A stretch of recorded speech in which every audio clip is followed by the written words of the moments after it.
বিসমিল্লাহির রহমানির রহিম। আউযু বিল্লাহি মিনাশ শাইতানির রাজিম। বিসমিল্লাহির রহমানির রহিম।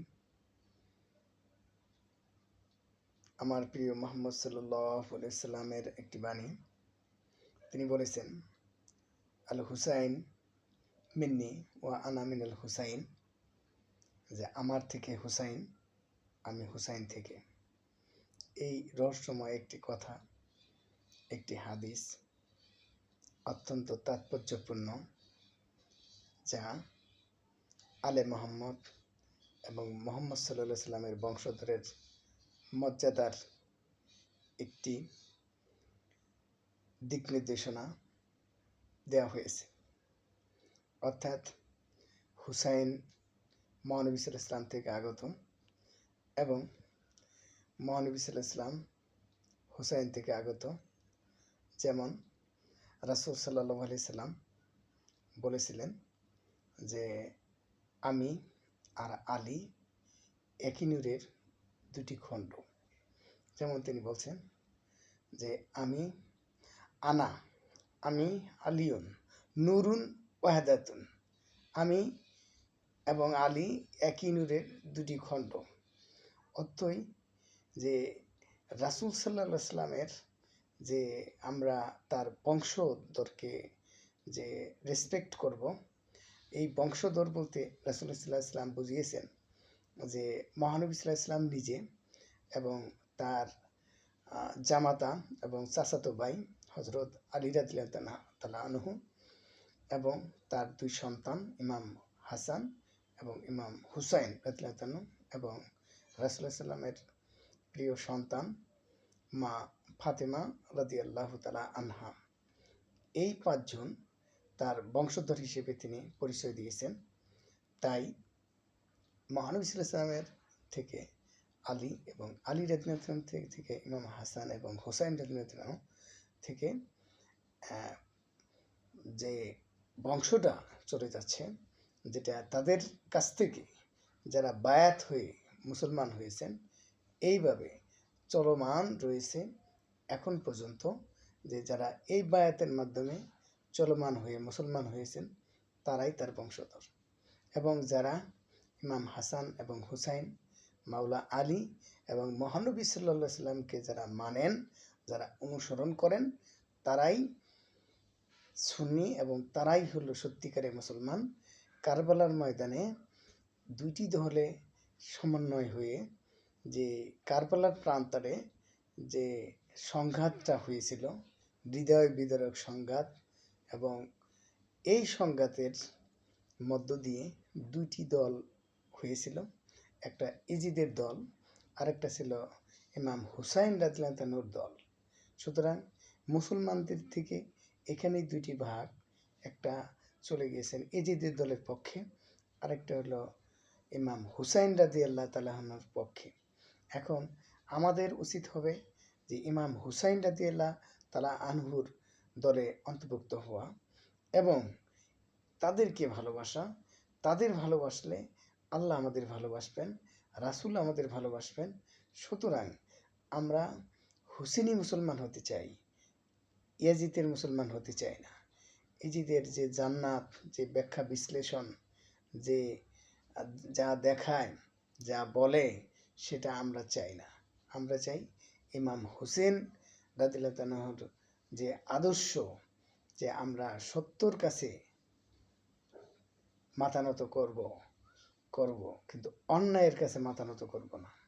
আর আমাদের যে রাসূল পাক সাল্লাল্লাহু আলাইহি সাল্লামের যে শান মান এবং রাসূলের যে আদেশ নির্দেশ, যাহাই কিছু বলেছেন তাহা আমরা আমলে পরিণত করব, ঈমানকে মজবুত করব।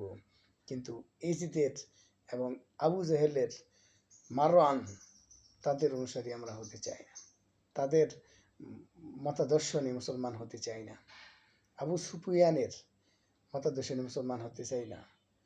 তে আমরা চাই ইমাম হুসেন রাদিয়াল্লাহু তাআলার মুসলমান।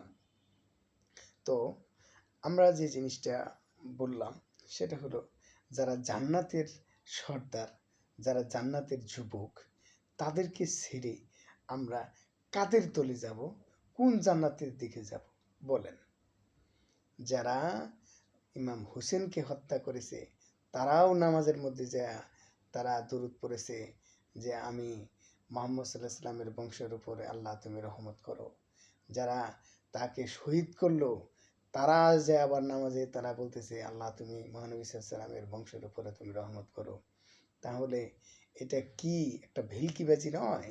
সুতরাং আমাদের উচিত হবে ধর্ম সূক্ষ্মভাবে জানার জন্য।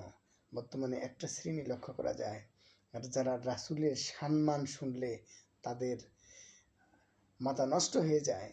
তারা রাসূলকে সূক্ষ্মভাবে ছোট করতে চায় এবং তারা রাসূলের সম্মান তারা বলতে চায় না। তারা বলে যে রাসূল গায়েব জানে না। আরে ঈসা নবী গায়েব জানে, তারপরে আরও বহু নবী গায়েব জানে, তোমরা ওয়াজ মাহফিলে বলো, আর আমার নবী গায়েব জানে না। এই যে একটা বিষয়, অথচ এরাই বলে যে রাসূলের যে পরবর্তীতে কিয়ামত হবে, এই আলামত হবে, এইগুলা তিনি কোথা থেকে পাইলেন? আরে কোরআনটাই তো হলো এলমে গায়েব, কোরআনটাই তো হলো এলমে গায়েব। রাসূল ইশারা দিলে চন্দ্র দুখণ্ড হয়ে যায়। রাসূল গায়েব জানে না, নাউজুবিল্লাহ মিন যালিক। রাসূল হলো নবীদের ইমাম, রাসূল হলেন শ্রেষ্ঠ নবী, যাকে সৃষ্টি না করলে সৃষ্টি হতো না। সৃষ্টির কেন্দ্রবিন্দুতে মোহাম্মদ। মোহাম্মদ মানে জানো, মোহাম্মদ হলো চরম প্রশংসিত নূর। মোহাম্মদ নাই, মোহাম্মদ নাই, সৃষ্টি নাই। মোহাম্মদ আছে, সৃষ্টি আছে। এই মোহাম্মদ সাল্লাল্লাহু আলাইহি সাল্লামের জন্য আজকে সৃষ্টি, সব কিছু সৃষ্টি হয়েছে তার জন্য। উনি যদি আল্লাহ না উনি থাকতেন তাহলে সৃষ্টি থাকতো না। এই মোহাম্মদ সাল্লাল্লাহু আলাইহি সাল্লামের দয়ার সাগরেই আজ সৃষ্টি। সুতরাং রাসূল সাল্লাল্লাহু আলাইহি সাল্লাম হলেন আখিরি নবী, শ্রেষ্ঠ নবী। তিনি ইচ্ছা করলে পৃথিবীর সব মানুষকে তিনি